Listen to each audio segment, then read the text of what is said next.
Hello बच्चों, let's read the question. The question says, consider the following statements about power sharing arrangements in Belgium and Sri Lanka. यानी ये जो नीचे दी गई statements है, इसमें से आपको बताना है कि कौन सी स्टेटमेंट्स करेक्ट है पावर शेयरिंग अरेंजमेंट्स बेल्जियम में जो हुए थे और जो श्रीलंका में है. तो ऑप्शन ए कह रहा है, in Belgium the Dutch speaking majority people try to impose their domination on the minority French speaking community.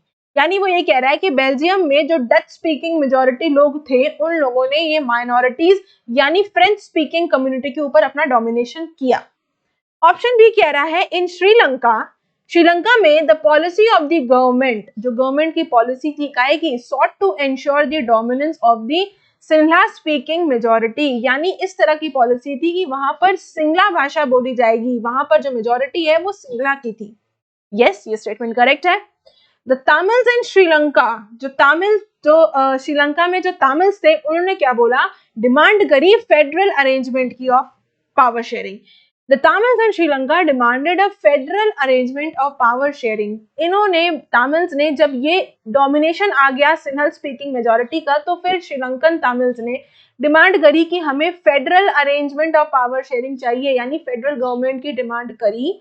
काहे के लिए, टू प्रोटेक्ट देयर कल्चर, अपने संस्कृति कल्चर को प्रोटेक्ट करने के लिए, अपनी लैंग्वेज भाषा को प्रोटेक्ट करने के लिए, बचाने के लिए, and equality of opportunity in education and jobs. साथ ही साथ शिक्षा के सेक्टर में, एजुकेशन सेक्टर में, जॉब सेक्टर में इक्वालिटी ऑफ अपॉर्चुनिटी की, सबको जितनी अपॉर्चुनिटीज सिंहल स्पीकिंग मेजॉरिटी को दी जा रही है उतनी ही अपॉर्चुनिटीज श्रीलंकन तमिल्स को भी दी जाए, चाहे वो एजुकेशन सेक्टर में हो चाहे वो जॉब सेक्टर में हो. तो yes, this statement is also correct.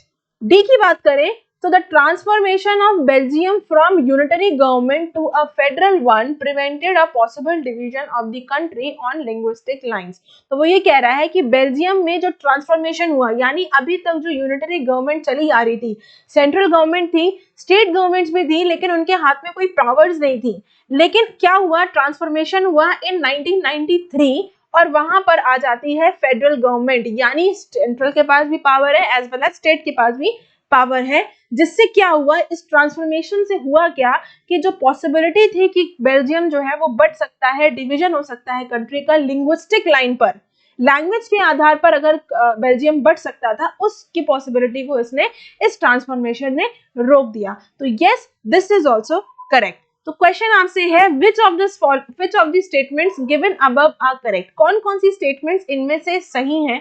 तो हमारा ऑप्शन नंबर बी करेक्ट है, ऑप्शन नंबर सी करेक्ट है, ऑप्शन नंबर डी करेक्ट है. तो हमारा करेक्ट ऑप्शन हो जाएगा ऑप्शन नंबर डी, यानी स्टेटमेंट बी भी करेक्ट है, स्टेटमेंट सी भी करेक्ट है एंड स्टेटमेंट डी भी करेक्ट है.